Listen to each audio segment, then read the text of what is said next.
Hello बच्चों, स्वागत है आपका एक बार फिर से हानु ग्लोबल स्टडीज के इस मंच पर।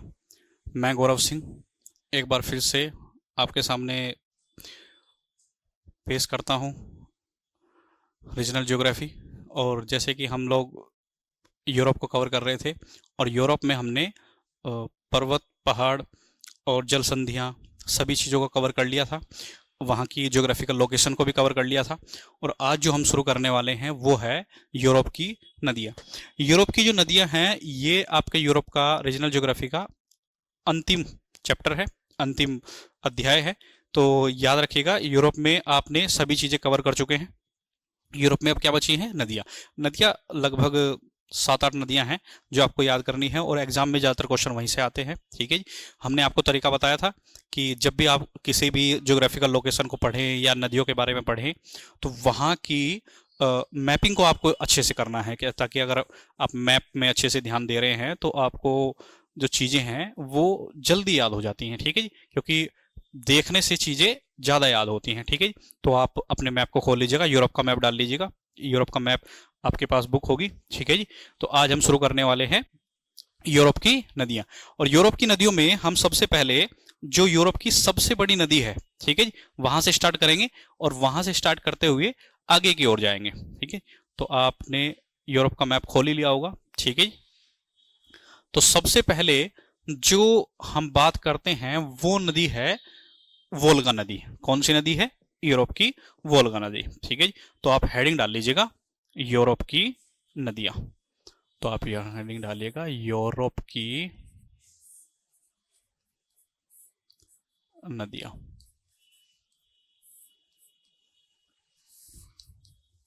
कौन सी? यूरोप की नदियां।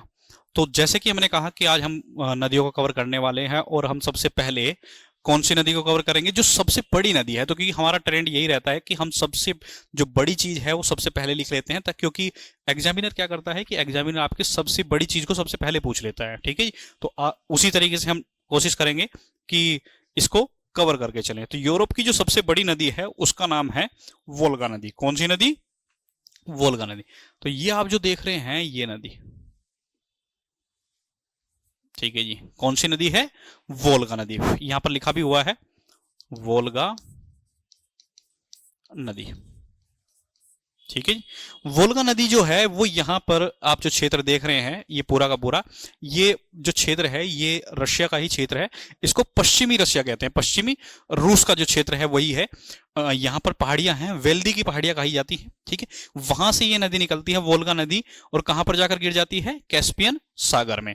मैं आपको बता दूं कि ये सबसे लंबी नदी है यूरोप की, और इसकी जो लंबाई है वो लगभग 3700 किलोमीटर है। कितनी लंबाई है?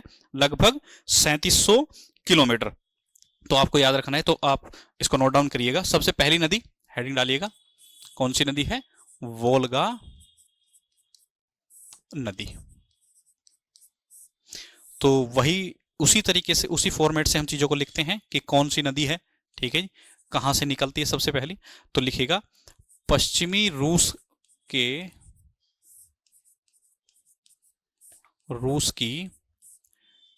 वेल्दी पहाड़ियों से, रूस की वेल्दी की पहाड़ियों से निकलती है।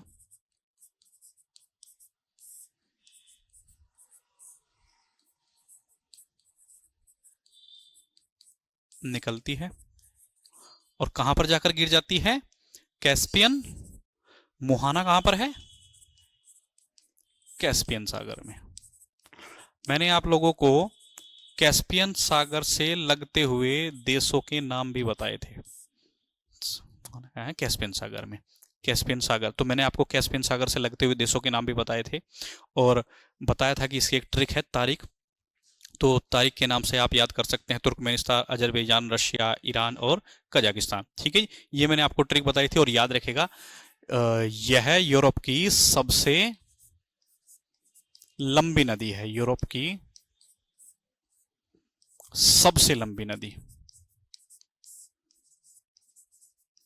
तो सबसे लंबी है तो आपको लंबाई भी लिखनी पड़ेगी, कितनी है? लगभग 3700 किलोमीटर है, लंबी नदी है। ठीक है जी। तो हम पहली जो नदी हमने कवर की है वो कौन सी है? वोल्गा नदी। आप इसको नोट डाउन करिएगा, ठीक है जी। कहाँ से निकलती है? पश्चिमी रूस की वेल्दी की पहाड़ियों से निकलती है, कैस्पियन सागर में जाकर गिरती है। यूरोप की सबसे लंबी नदी है। कितने किलोमीटर लंबी है? लगभग 3700 किलोमीटर लंबी है। 3700 किलोमीटर लंबी जब हम कहते हैं तो ऐसा नहीं है कि इससे लंबी नदी नहीं हो सकती, ठीक है जी। मैंने आपको बताया था कि इससे भी लंबी नदी है और भी, ठीक है। और अब हम बात करते हैं यूरोप की दूसरी सबसे लंबी नदी। हम उसी क्रम में चलेंगे कि यूरोप की अब दूसरी सबसे लंबी नदी कौन सी है, ठीक है जी। तो यूरोप की जो दूसरी सबसे लंबी नदी है उसका नाम है डैन्यूब, ठीक है जी। तो डैन्यूब जो है वो जर्मनी के ब्लैक फॉरेस्ट से निकलती है। कहां से निकलती है? जर्मनी के ब्लैक फॉरेस्ट से। तो ये आप ये जो नदी देख रहे हैं ये रही डैन्यूब नदी, ठीक है जी, ठीक है, ठीक है। ये जो आप नदी देख रहे हैं ये वाली जो नदी है ये है कौन सी? डैन्यूब नदी। ये डैन्यूब नदी जर्मनी के जो ब्लैक फॉरेस्ट से निकल रही है। ये मैं आपको बता दूं कि ये बहुत मतलब कि जो क्षेत्र है ये अच्छा खासा क्षेत्र कवर करती है और ये जाकर गिर जाती है। ये यहाँ पर आप जो क्षेत्र देख रहे हैं ये वाला जो क्षेत्र ये ये यहाँ पर, ठीक है। ये जर्मनी का ये एक्चुअल में ये जो क्षेत्र आप देख रहे हैं यहाँ पर ये जो क्षेत्र है पूरा का पूरा, इसको मैं आपको इससे बना देता हूँ, ठीक है। ये वाला जो क्षेत्र है, ठीक है जी, ये जर्मनी का क्षेत्र है और जर्मनी की कहाँ से निकलती है? Black forest. ब्लैक फॉरेस्ट मैंने आपको बताया था कि ब्लैक फॉरेस्ट की पहाड़ियाँ जर्मनी में ही पाई जाती हैं, ठीक है जी। और मैंने कहा था कि आपको यहाँ से क्वेश्चन भी आ चुका है, ठीक है। तो ये वाली जो नदी है किसका नाम, इसका नाम क्या क्या है? डैन्यूब नदी है। और कहाँ पर जाकर गिर जाती है? काला सागर में जाकर गिर जाती है। ये वाली नदी कहाँ पर गिरती है? कैस्पियन सागर में। याद रखिएगा जो डैन्यूब नदी है ये यूरोप के लगभग 10 देशों को कवर करती है, ठीक है। आप यहाँ पर देख रहे होंगे कि जैसे मैंने आपको यूरोप का एक पॉलिटिकल मैप बताया था, कल दिखाया था, ठीक है जी। तो पॉलिटिकल मैप में यहाँ पर आप देखेंगे तो यहाँ पर बहुत सारे देश लगे हुए हैं, ठीक है जी। तो याद रखिएगा कि यूरोप के कितने देशों को टच करती है? लगभग 10 देशों को टच करती है, स्पर्श करती है। तो दूसरी जो नदी है उसका नाम है डैन्यूब नदी। कौन सा नाम है? डैन्यूब नदी, ठीक है। कहां से निकलती है? जर्मनी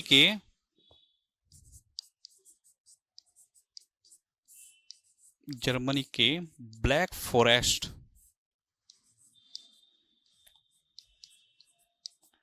से निकलती है,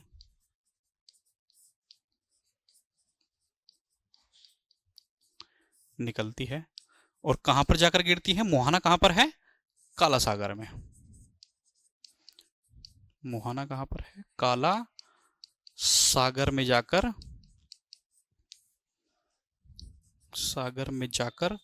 गिर जाती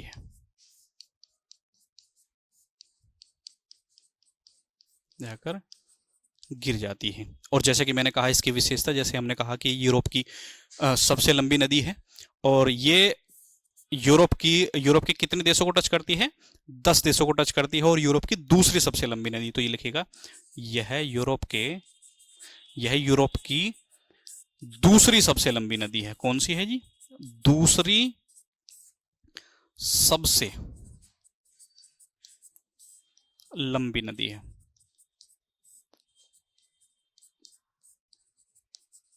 ठीक है। तो याद रखिएगा दूसरी सबसे लंबी नदी है और जैसे कि मैंने कहा था कि ये यूरोप के कितने देशों को टच करती है? लगभग 10 देशों को स्पर्श करती है। तो यह नदी यूरोप के 10 देशों को, ये क्वेश्चन आपके पेपर में आया हुआ है कि बताइए कितने देशों को डैन्यूब जो नदी है वो ऐसी कौन सी नदी है जो यूरोप के सबसे ज्यादा देशों को टच करती है, स्पर्श करती है? तो कौन सी है? यूरोप के 10 देशों को क्या करती है? स्पर्श करती है,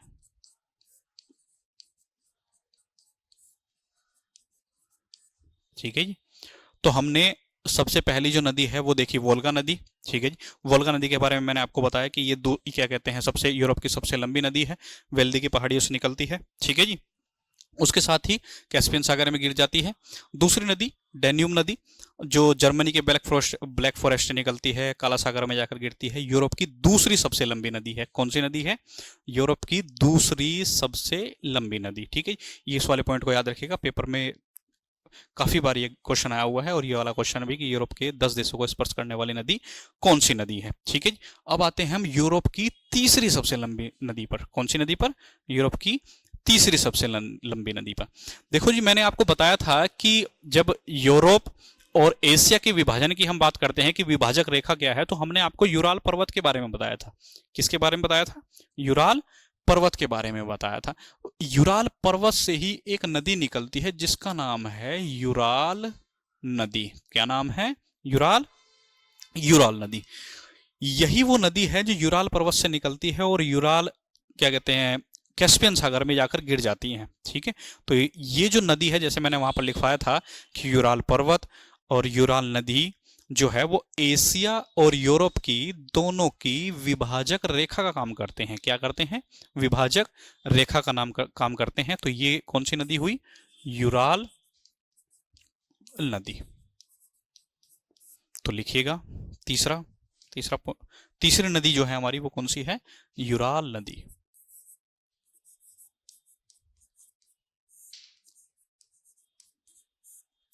यूराल नदी कहां से निकलती है? यूराल पर्वत से निकलती है। और यूराल पर्वत कहां पर है? रूस में। यूराल पर्वत से निकलती है।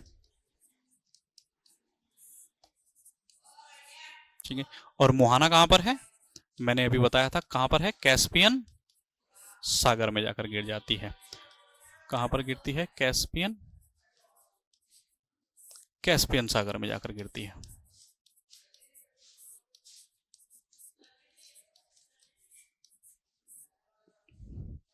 गिर जाती है।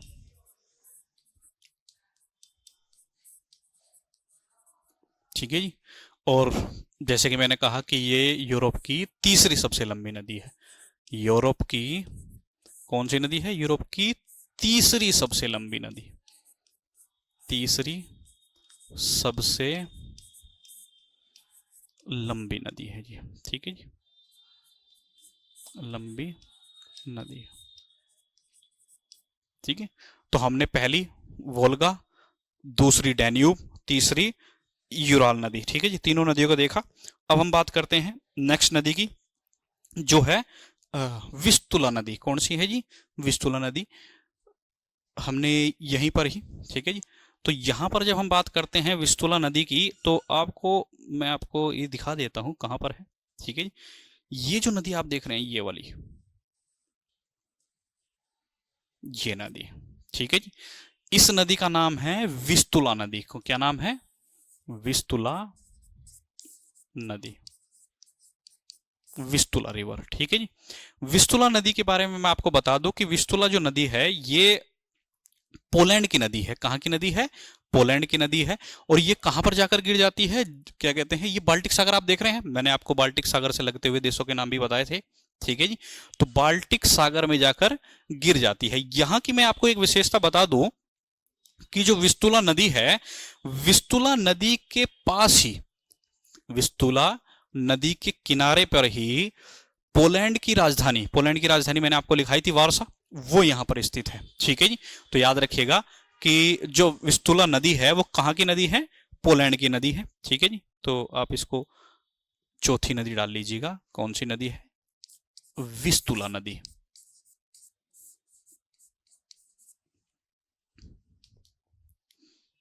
विस्तुला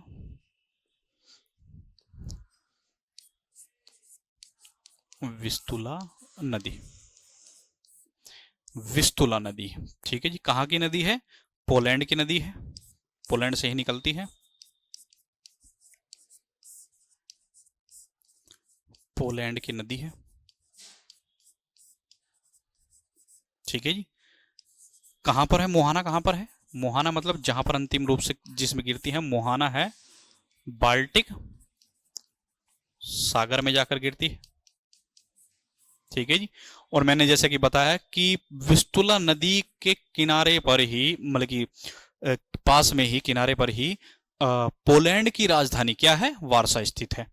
तो विस्तुला नदी के पास ही लिखिएगा, किनारे पर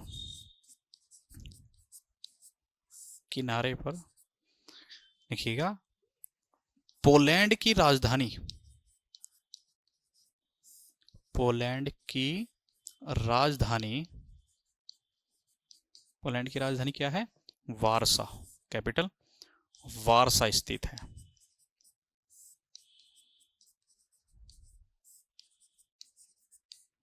मैं आपको बता दूं कि जैसे कि मैंने कहा था पिछली बार कि ज़्यादातर क्वेश्चंस जो होते हैं वो आपकी राजधानियों से आ जाते हैं कि कौन सी राजधानी कहाँ से है।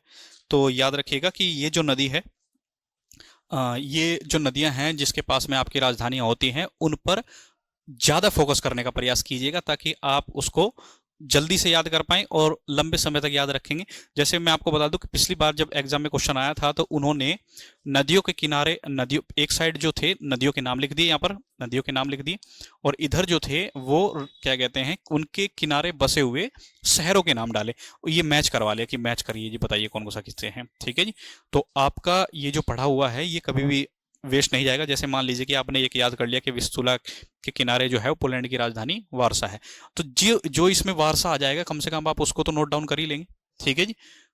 अगर आपके चार में से दो भी आपके कंफर्म हो जाएगी तो दो पे तो आप क्या कहते हैं, रिस्क भी ले लेते हैं। और हो सकता है कि आपके एक ही क्वेश्चन को, एक ही चीज को पता होने से, जैसे मान लीजिए आपको पोलैंड की राजधानी वारसा पता है, तो हो सकता है कि केवल उसी के याद करने से आपको ये सारे के सारे वो हो जाए, मैच हो जाए सारे के सारे। ठीक है जी। तो याद रखिएगा ये वाली जो क्या कहते हैं राजधानियां हैं, इनको, इन पर ज्यादा प्रयास कीजिएगा कि ज्यादा याद कर लें। ठीक है जी। अब हम बात करते हैं नेक्स्ट नदी की। ठीक है जी।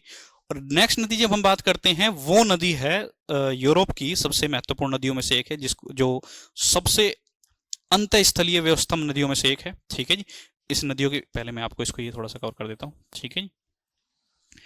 इस नदी का नाम है राइन नदी। कौन सी नदी जी?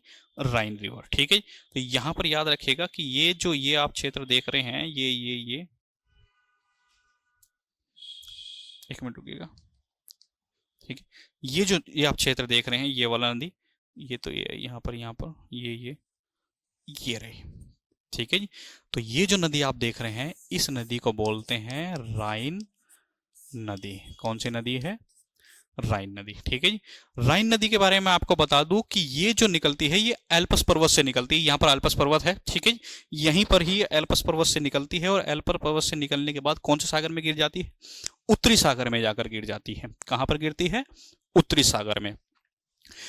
राइन नदी के बारे में आपको बता दूं कि राइन नदी यूरोप की सबसे ज्यादा, ठीक है जी, सबसे ज्यादा अंतः स्थलीय जलमार्ग है। सबसे ज्यादा व्यस्त अंतः स्थलीय जलमार्ग है। अंतः स्थलीय का मतलब होता है जो आंतरिक देशों में, मतलब कि यूरोप के जो अंदर के देश हैं, उन देशों में बनी हुई जो नदियां हैं उनमें सबसे ज्यादा व्यस्ततम नदियों में से एक आती है। ठीक है जी।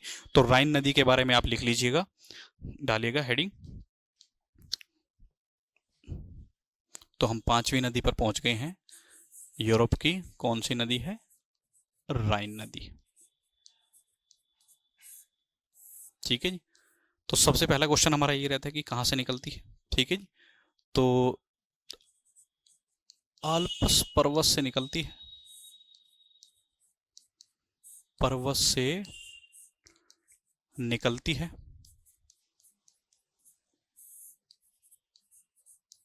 ठीक है जी। और मुहाना कहां पर है? उत्तरी सागर में।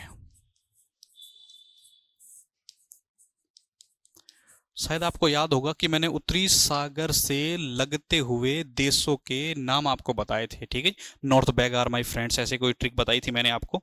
मैंने कहा था कि ये आप याद रखिएगा कि ये आपके एग्जाम में आते रहते हैं कि नॉर्थ सागर में कौन कौन से दे लगे हुए हैं। ठीक है जी। तो याद रखिएगा।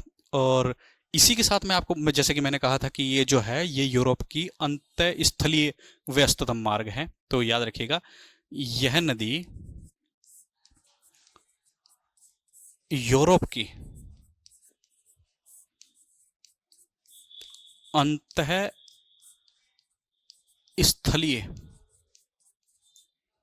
स्थलीय व्यस्ततम, अंतःस्थलीय व्यस्ततम जलमार्ग। ठीक है। अंतःस्थलीय व्यस्ततम व्यस्ततम जलमार्ग है। ठीक है जी। और साथ ही साथ आप याद रखिएगा कि ये जो यूरोप की जो नदी है, जैसे मैंने कहा कि एल्पस पर्वत से निकलती है, ये जो आप यहाँ पर देख रहे हैं, ये मैंने आपको मैप दिखाया था। ठीक है जी, ये वाली नदी। ठीक है, तो यहाँ पर जहाँ से ये निकलती है वहीं पर ही ये जर्मनी के ब्लैक फॉरेस्ट और फ्रांस के वोस्जैस पर्वत के बीच से होकर बहती है। ठीक है जी। तो यहाँ पर ये जो मैंने आपको नदी बताई थी, तो इसकी एक विशेषता ये भी है कि ये जो नदी है, यह नदी जर्मनी के ब्लैक फॉरेस्ट पर्वत, जर्मनी के ब्लैक फॉरेस्ट पर्वत और फ्रांस के, कहाँ के, फ्रांस के वोस्जैस पर्वत, ये मैंने आपको लिखाया भी था, पर्वत के बीच से होकर बहती है, के बीच से होकर गुजरती है। ठीक है जी। तो हमने आपको बताया कि ये जो नदी है, ये नदी कहाँ से होकर गुजरती है। और साथ ही मैं आपको बता दूं कि ये जो यूरोप की नदी है, इस नदी के मुहाने पर ही, ठीक है जी, जो नदी है इसके मुहाने पर ही जो नीदरलैंड जो देश बसा हुआ है, उसी का एक बंदरगाह है, रोटरडैम बंदरगाह। ठीक है जी। तो वो वहां पर स्थित है। तो याद रखिएगा, मुहाने पर, इस नदी के मुहाने पर, ऐसे याद रखिएगा, इस नदी के मुहाने पर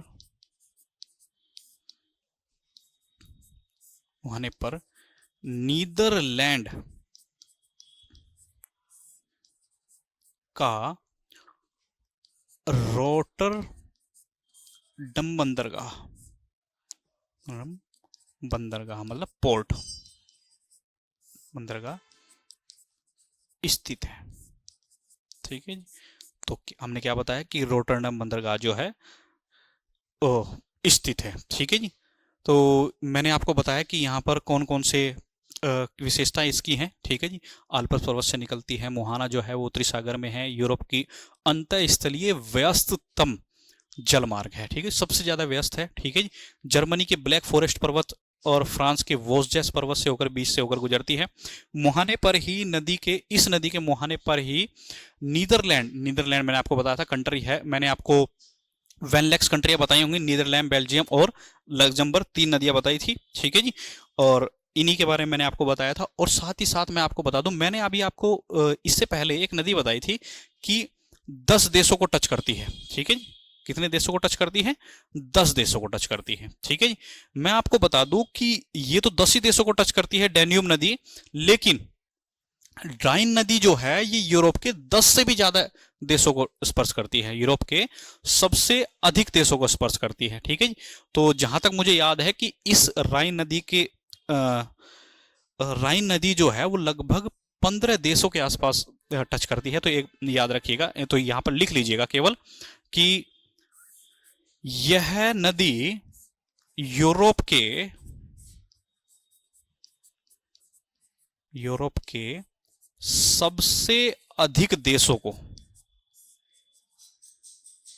स्पर्श करती है, देशों को स्पर्श करती है,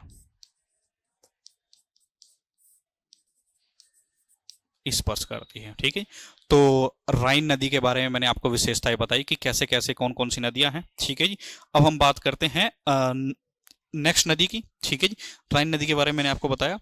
अब हम बात करते हैं नेक्स्ट नदी की। ठीक है जी।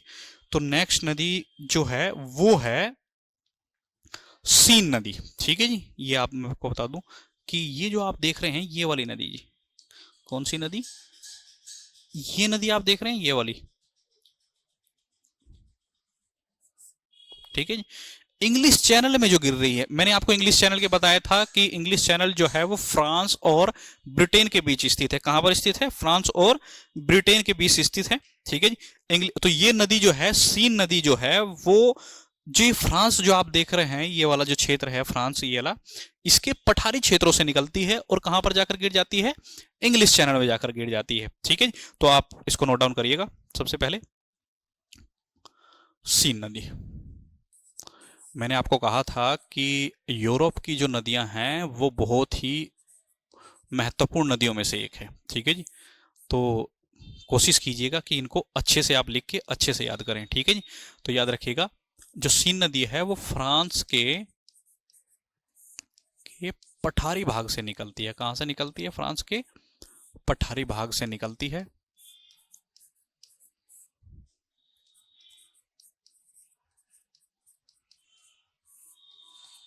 भाग से निकलती है और कहां पर जाकर गिरती है? इंग्लिश चैनल में। इंग्लिश चैनल में जाकर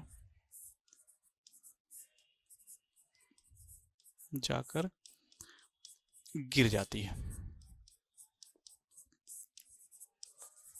ठीक है, तो आप इसको नोट डाउन कीजिएगा कि कहां पर गिर रही है ये नदी? इंग्लिश चैनल में जाकर गिरती है। ठीक है, इसके बारे में मैं आपको और विशेषताएं बता दूं कि यहीं पर ही जो ये फ्रांस का जो पठारी क्षेत्र है, इसके जैसे ही आप आगे जाएंगे तो यहीं पर ही फ्रांस की मैंने आपको राजधानी लिखाई थी। ठीक है जी, फ्रांस की राजधानी क्या है? पेरिस। तो याद रखिएगा कि इसी के किनारे, सीन नदी के किनारे ही, सीन नदी के किनारे फ्रांस की राजधानी, फ्रांस की राजधानी क्या है? पेरिस। और पेरिस को क्या कहा जाता है? पेरिस को क्या कहा जाती? फैशन सिटी के नाम से जाना जाता है। तो याद रखिएगा फैशन सिटी। ठीक है जी, पेरिस स्थित है। आपके पेपर में ये क्वेश्चन आया हुआ है कि फैशन सिटी के नाम से निम्नलिखित में से कौन सा देश है? ठीक है जी, तो आप याद रखिएगा फैशन सिटी के नाम से जाना जाता है। ठीक है, और साथ ही साथ मैं आपको बता दूं कि ये जो पेरिस है, यहाँ पर फ्रांस की सबसे ज़्यादा जनसंख्या निवास करती है। ये तो नॉर्मली है कि अगर आप कोई राजधानी बसी है तो राजधानी में ज़्यादातर लोग निवास करते हैं। ठीक है जी, और साथ ही साथ पेरिस को ही सौंदर्य, पेरिस जो है, पेरिस जो क्षेत्र है वहाँ पर सौंदर्य प्रसाधन के सामान बहुत मिलते हैं। सौंदर्य मतलब जो आप फैशन के क्षेत्र में यूज करते हैं, फैशन किट वगैरह जो होते हैं, फैशन सौंदर्य प्रसाधन केंद्र भी माना जाता है। ठीक है जी, तो याद रखिएगा इसको। तो हमने बताया कि ये पेरिस स्थित है। ठीक है, और साथ ही साथ मैंने आपको कहा कि जो फ्रांस है, पेरिस जो है, पेरिस फ्रांस का सबसे अधिक जनसंख्या वाला क्षेत्र है। सबसे अधिक जनसंख्या वाला क्षेत्र है। ठीक है, तो मैंने कहा कि कौन सा क्षेत्र है सबसे अधिक जनसंख्या वाला क्षेत्र, और जैसे कि मैंने कहा कि ये यहाँ पर जो है सौंदर्य प्रसाधन के लिए भी जाना जाता है। ठीक है, तो याद लिख लीजिएगा आपको। तो पेरिस जो है, पेरिस के बारे में आप याद रखिएगा, पेरिस जो है वो फैशन सिटी,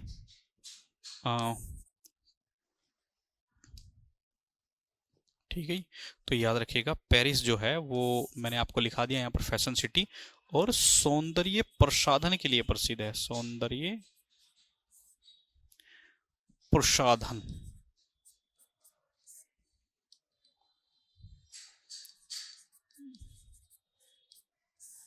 के लिए प्रसिद्ध है,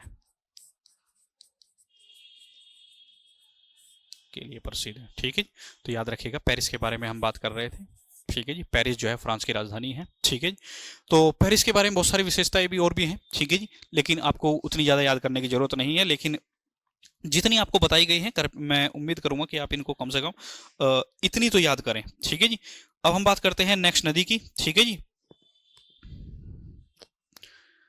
अब हम बात करते हैं नेक्स्ट नदी की। नेक्स्ट नदी के बारे में पढ़ने के लिए हमें जाना पड़ेगा मैप पर। तो आप मैप खोल लीजिएगा अपना। ठीक है जी, तो मैप जो है, अब हम बात करते हैं नेक्स्ट नदी। नेक्स्ट नदी जो है वो है नीपर नदी। कौन सी नदी जी? नीपर नदी। ठीक है जी, यहां पर आप देख रहे होंगे ये वाली नदी, ये रही, ये आप देख रहे हैं। ठीक है जी, तो यहाँ पर नीपर लिखा हुआ, डी इसमें साइलेंट है, नीपर। ठीक है जी, यहाँ पर आप देख रहे हैं यह कहाँ पर गिर जा रही है, काला सागर में जाकर गिर जाती है। ठीक है, तो ये जो नदी है, हाँ, जो नीपर नदी जो है वो रूस के कार्पेथियन पर्वत से निकलती है। कहां से निकलती है? रूस के कार्पेथियन पर्वत से। तो ये जो क्षेत्र है आप यहाँ पर देख रहे हैं, ठीक है जी, ये जो क्षेत्र है ये रूस का ही क्षेत्र है। ठीक है जी, यूक्रेन के बारे में आपने सुना होगा। ठीक है जी, यूक्रेन की राजधानी जो है वो कीव है। ठीक है, ये नदी जो है वो वहीं से, उसके ऊपर से निकलती है और रूस से होकर बहती है। और मुझे याद है कि, हाँ जी, मैं आपको बता दूं कि ये जो रूस जो नदी है यूक्रेन की, ये यूक्रेन की सबसे लंबी नदी है। ठीक है जी, यूक्रेन, क्योंकि यूक्रेन को दो भागों में बांटती है। ठीक है, और यूक्रेन की सबसे लंबी नदी है, रूस से निकलती है, रूस के कार्पेथियन पर्वत से निकलती है, और कहां पर जाकर गिर जाती है?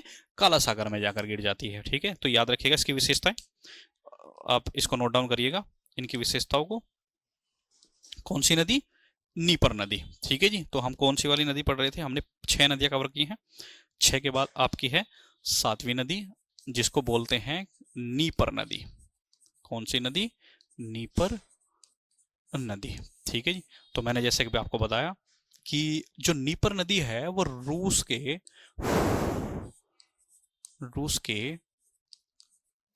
कार्पेथियन पर्वत से निकलती है। ठीक है जी, रूस के कार्पेथियन पर्वत से निकलती है और कहां पर जाकर गिरती है? काला सागर में जाकर गिर जाती है। तो मुहाना जो है वो है काला सागर। ठीक है जी, तो मुहाना क्या है? काला सागर। आपके एग्जाम में इस तरीके से भी क्वेश्चन आते हैं कि बताइए निम्नलिखित में से कौन कौन सी नदियां काला सागर में जाकर गिरती हैं। ठीक है जी, तो काला सागर में अभी तक हमने 2 नदियां बताई, 3 नदियां बताई। एक हमने बताई डैन्यूब, ठीक है जी, एक उसके बाद बताई सबसे पहले वोल्गा बताई, फिर डैन्यूब बताई, और अब हम बता रहे हैं नीपर नदी। ठीक है जी, और याद रखिएगा यूक्रेन की सबसे लंबी नदी है। कैसी नदी है? यूक्रेन की सबसे लंबी नदी है। ठीक है जी, तो हमने नीपर नदी के आप मैप में मैंने आपको बताया कि ये जो आप जो क्षेत्र है, ये वाला जो क्षेत्र है, ये पूरा का पूरा किसका क्षेत्र है? यूक्रेन का क्षेत्र है। तो यूक्रेन के क्षेत्र की जब हम बात करते हैं, तो ये जो नदी है, ठीक है, ये कहां पर जाकर गिर जाती है? ब्लैक काला सागर में जाकर गिर जाती है। हालांकि मैं आपको बता दूं, जब ये यहाँ पर इसके आसपास से गुजर रही होती है, तो यहाँ पर एक देश है जिसका नाम है मालडोवा। ठीक है, ये मालडोवा को भी टच करके आती है। ठीक है, लेकिन उसके बाद ये कहां पर जाकर गिर जाती है? पूरी की पूरी काला सागर में जाकर गिर जाती है। ठीक है, अब यहीं पर ही एक और नदी है जिसका नाम है निस्टर नदी। ठीक है जी, कौन सी नदी है? निस्टर नदी। नीपर नदी के बाद यहां पर ये वाली नदी जो है ये दिखाई नहीं गई है। ठीक है जी, तो आप याद रखिएगा, तो ये जो नदी है आप इसको लिख लीजिएगा, क्योंकि यहाँ पर शो नहीं हुई है ज्यादा। तो यहाँ पर आप याद रखिएगा कि एक और नदी है यहीं पर ही, यूक्रेन की ही नदी है। ठीक है जी, कौन सी नदी है? निस्टर नदी।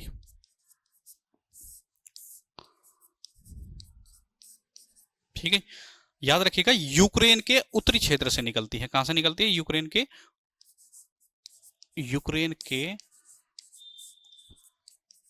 उत्तरी भाग से निकलती है, क्योंकि यूक्रेन की ही नदी है। उत्तरी भाग से निकलती है। ठीक है, यूक्रेन के जब उत्तरी भाग से निकलती है नदी, तो ये जो नदी है ये मतलब कि क्या कहते हैं, मालडोवा, रूस वगैरह, जो क्या कहते हैं, ये जो मालडोवा जो मैंने आपको बताया, वहां से ये भी वहीं से निकलती है। ठीक है, और ये भी अंतिम रूप से कहां पर जाकर गिर जाती है? काला सागर में निकलती है। तो याद रखिएगा, इसको ऐसे लिखिएगा, मालडोवा से होते हुए, मालडोवा जो है वो देश है। ठीक है, यूक्रेन की बिल्कुल लेफ्ट साइड में जब आप देखेंगे तो वहां पर आपको मिलेगा, मालडोवा से होते हुए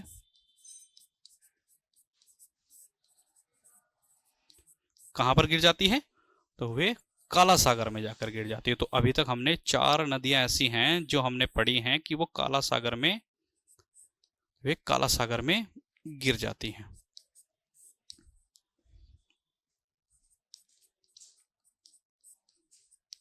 काला सागर में जाकर गिर जाती हैं। ठीक है जी। तो हमने नीपर नदी पढ़ी। ठीक है जी। उसके बाद हमने कौन सी नदी पढ़ी? नीस्टर नदी पढ़ी। और उसी के साथ हमने अपनी यूराल, वोल्गा, ये सब नदियां कवर की। ठीक है जी। अब हम बात करते हैं महत्वपूर्ण नदियां और भी हैं, जैसे इटली की नदी की हम बात करते हैं। ठीक है जी। इटली की नदी, इसमें देखना पड़ेगा कि ये शो हुआ है नहीं या नहीं। ठीक है जी। जी हाँ, ये रहेगी। अब इसको मैं दूसरे कलर से कर देता हूँ इसको। ठीक है जी। ये रही। ठीक है जी। तो आप देख रहे हैं कि इटली में एक नदी मैंने आपको बताई है, इस नदी का नाम है टाइबर नदी। कौन सी नदी है? टाइबर नदी। ठीक है जी। इटली की ही नदी है, इटली की सबसे प्रमुख नदियों में से एक है। ठीक है जी, याद रखिएगा। और यहीं पर ही इस टाइबर नदी के पास ही एक नदी और है जिसको कहते हैं पो नदी। ठीक है, ये भी इटली की नदी है। हालांकि मैं आपको बता दूं, टाइबर नदी जो है उसके पास जो है इटली की, जो मैंने आपको वेटिकन सिटी के बारे में बताया था। ठीक है जी। वेटिकन सिटी इसी नदी के किनारे पाया जाता है, इसी नदी के पास में स्थित है। और वहीं पर ही इटली की राजधानी रोम, ठीक है जी, टाइबर नदी के किनारे स्थित है। ठीक है जी। तो यहां पर याद रखेगा आप। और यहीं पर ही एक नदी है पो, जिसको जैसे मैं आपको बताऊं कि भारत में गंगा कहा जाता है, गंगा नदी जो जीवनदायिनी नदियों में से एक है। ठीक है जी। उसी तरीके से इसको, पो नदी को इटली की गंगा कहा जाता है। ठीक है जी। तो इसके बारे में याद रखिएगा आप। तो एक नदी आप लिखिएगा, सबसे पहले लिखिएगा। कितनी नदी हो गई जी हमारी? 8। और 9वीं नदी है टाइबर नदी।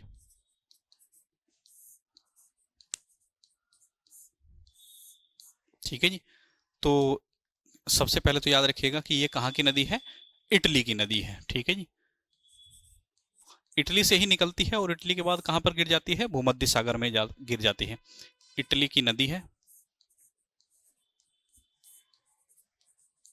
ठीक है जी। और कहां पर जाकर गिर जाती है?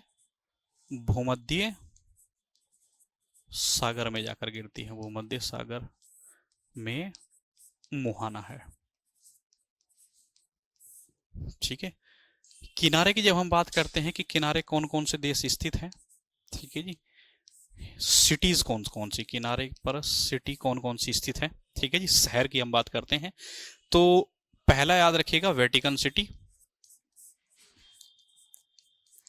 कैथोलिक चर्च का मुख्यालय, मैंने आपको बताया था कि कैथोलिक चर्च का मुख्यालय जो है वो यहीं पर स्थित है। ठीक है। और उसके अलावा, वेटिकन सिटी के अलावा, इटली की राजधानी, इटली की राजधानी क्या बताई थी हमने? रोम। तो इटली की राजधानी जो रोम है वो भी यहीं पर स्थित है। और उसी के साथ साथ हमने आपको अभी एक नदी और बताई थी जिसका नाम है पो नदी। कौन सी नदी? पो नदी। तो बस इसके बारे में इतना ही याद रखेगा कि पो नदी को इटली की गंगा कहा जाता है। ठीक है जी। इटली की ही नदी है। ठीक है जी। तो याद रखिएगा, इटली की क्या कहा जाता है? गंगा कहा जाता है। गंगा कहा जाता है। ठीक है। तो हमने इटली की नदियां कवर की, उसके अलावा हमने ऊपर की नदियां जो थी वो कवर की। और अब हम एक नदी की बात करते हैं, फ्रांस की नदी की। ठीक है जी। फ्रांस की नदी की जब हम बात करते हैं तो फ्रांस, सबसे पहले हमें फ्रांस का मैप देखना होगा। ठीक है जी। इसके लिए फ्रांस की नदी की जब हम बात करते हैं तो फ्रांस में एक नदी है जिसका नाम है लोयर नदी। ठीक है जी। लोयर नदी की जब हम बात करते हैं तो मैं आपको बता दूं कि ये बिस्के की खाड़ी में जाकर गिरती है। तो यहाँ पर आप ऊपर वाला जो क्षेत्र देख रहे हैं, ये पूरा का पूरा, रुकिए एक मिनट। ठीक है। ये जो आप क्षेत्र देख रहे हैं, ये ठीक है जी। तो ये जो नदी है ये है लॉयर नदी। ठीक है जी। तो फ्रांस की एक नदी है लॉयर नदी, जो फ्रांस के ही क्षेत्र से निकलती है, फ्रांस के पठारी क्षेत्रों से निकलती है। और उसके बाद ये जो नदी है ये गिर जाती है बिस्के की खाड़ी में। मैंने आपको बताया था कि बिस्के की खाड़ी जो है वो फ्रांस और स्पेन के मध्य स्थित है। ठीक है जी। फ्रांस और स्पेन की बात आया था कि फ्रांस ऊपर नीचे है, ये फ्रांस ऊपर है और स्पेन नीचे है। ठीक है जी। उसके बाद यहाँ पर मैंने आपको बताया था कि यहाँ पर पुर्तगाल है। ठीक है।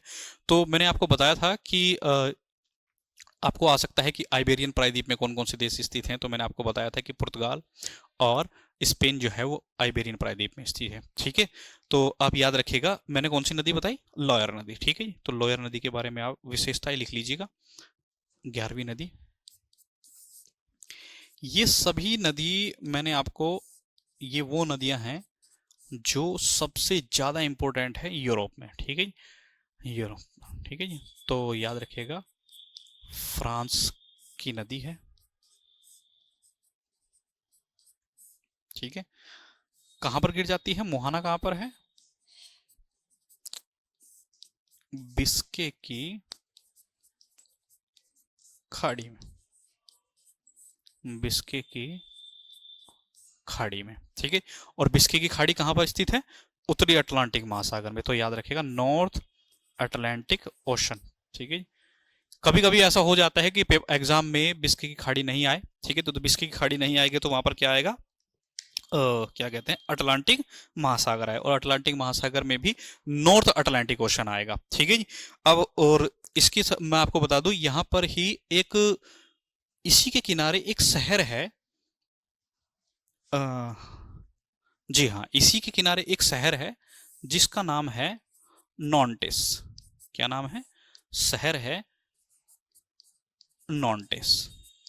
नॉन्टेस की विशेषता मैं आपको बता दूं, लोयर नदी के किनारे स्थित है, ये कागज उद्योग का केंद्र है। कैसा है जी, कागज उद्योग का केंद्र। तो याद रखिएगा एग्जाम में कभी कभी आ जाता है, कागज उद्योग का प्रमुख केंद्र है, प्रमुख केंद्र है। ठीक है, और कागज के बारे में बता दूं आपको कि कागज जो है वो सबसे पहले किसने बनाया था, किस कौन सा ऐसा देश है जिसने कागज का आविष्कार किया था, तो कागज के आविष्कार की बता दूं मैं आपको, चाइना जो है सबसे पहले कागज का आविष्कार उसने सीख लिया था, लेकिन उसने देशों को नहीं बताया था। वो नहीं चाहता था कि जो उनके पास जो चीज है वो दूसरे देशों को पता लगे कि कैसे बनाई जा सकती है। ठीक है, तो उन्होंने लगभग 400-500 साल तक इस बात को छिपा के रखा और बाद में पता लगा। तो आपके पेपर में कभी भी क्वेश्चन आए कि कागज का जो निर्माण है वो किस देश ने किया था, ठीक है जी, तो आप याद रखिएगा चाइना ने किया था। ठीक है, अब हम बात करते हैं एक नदी और बची है हमारी। ठीक है जी,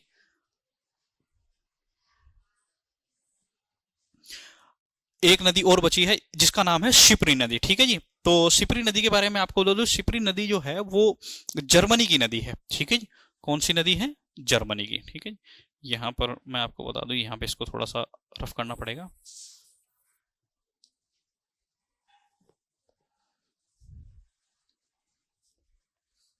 इसमें एक बार देखना पड़ेगा कि ये नदी इसमें है भी या नहीं। ठीक है जी, सीन नदी तो मैंने आपको बता दी थी, राइन भी बता दी थी, शिप्री नदी नहीं है इसमें मुझे लग रहा है। आप अपने मैप में कोशिश कीजिएगा कि देखिएगा कि जर्मनी में शिप्री नदी आपको मिल रही है क्या। ठीक है, कोशिश कीजिएगा। आपको एल्ब नदी मिल रही है कहीं पर, जी हाँ ये रही है। अगर आपको एल्ब नदी मिल गई है तो एल्ब नदी में आपको बता दूं कि जो शिप्री नदी है, ठीक है जी, ये कहां पर गिर रही है जाकर, उत्तरी सागर में जाकर गिर रही है। तो जो शिप्री नदी है एल्ब की ही सहायक नदी है। ठीक है, किसकी सहायक नदी है, एल्ब की। तो ये जो नदी है इसलिए आपको शिप्री नदी नहीं मिल रही है, लेकिन शिप्री नदी इसलिए विशेष है आपके लिए क्योंकि जर्मनी की राजधानी बर्लिन, कौन सी राजधानी, जर्मनी की राजधानी बर्लिन जो है वो शिप्री नदी के किनारे ही स्थित है। ठीक है, तो आप याद रखिएगा, जो अगर आप इसको यहां पर बना लें तो ये जो है ये शिप्री नदी है और ये ऊपर जो है एल्ब नदी है। ठीक है जी, तो आप इसको बारे में याद रखिएगा, इसको नोट डाउन कर लीजिएगा, शिप्री नदी। हम शायद 12वीं नदी पर हैं। ठीक है जी, तो 12वीं नदी जो है वो कौन सी नदी है, शिप्री नदी। ठीक है, शिप्री नदी के बारे में जब हम पढ़ते हैं तो मैंने जैसे कि कहा आपको कि ये नदी कहाँ की है, जर्मनी की है। ठीक है जी, और एल्ब नदी की प्रमुख सहायक नदी है, प्रमुख सहायक नदी है। ठीक है जी, और इसका मुहाना कहां पर है,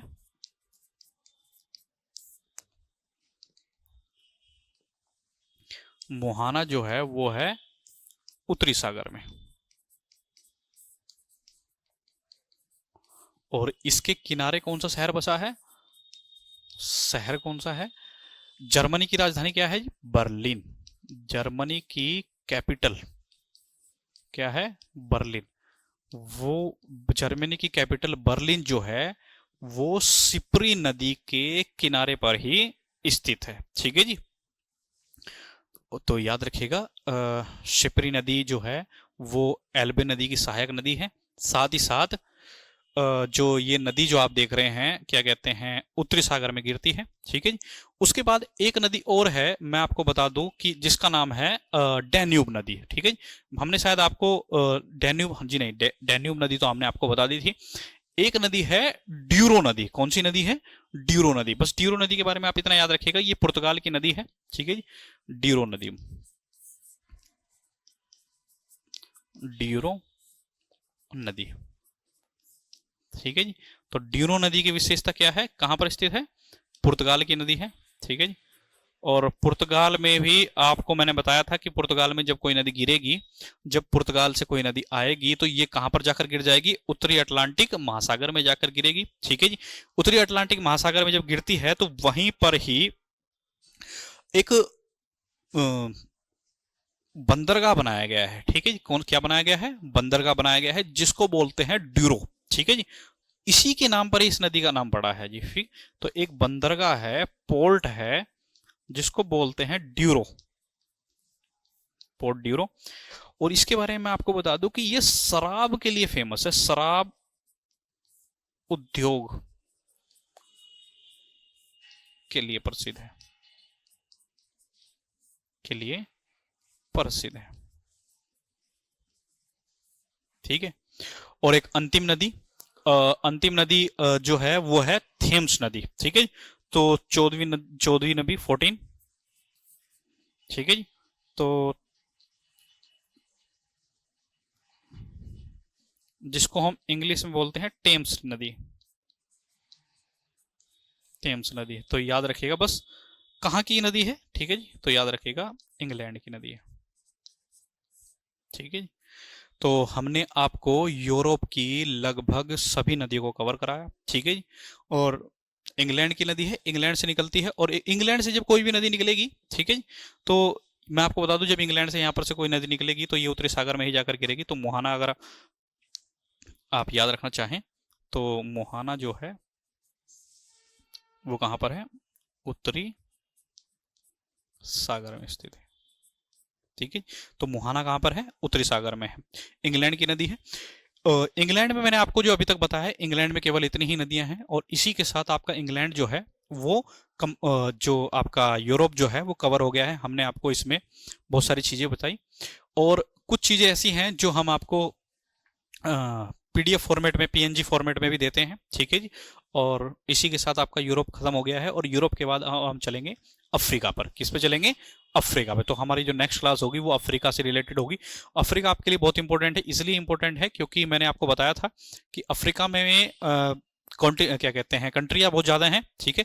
और वहाँ से भूमध्य रेखा, विषुवत रेखा और कर्क रेखा, कर्क रेखा और मकर रेखा सभी गुजरती हैं। तीनों रेखाएं वहां से होकर गुजरती हैं। तो इसलिए भी इंपॉर्टेंट है क्योंकि वहां से ज्यादातर क्वेश्चन ऐसे भी आ जाते हैं कि बताइए विषुवत रेखा से अफ्रीका से कौन कौन से देश गुजरते हैं। ठीक है जी। तो हम कल मिलेंगे नेक्स्ट क्लास में। ठीक है। धन्यवाद।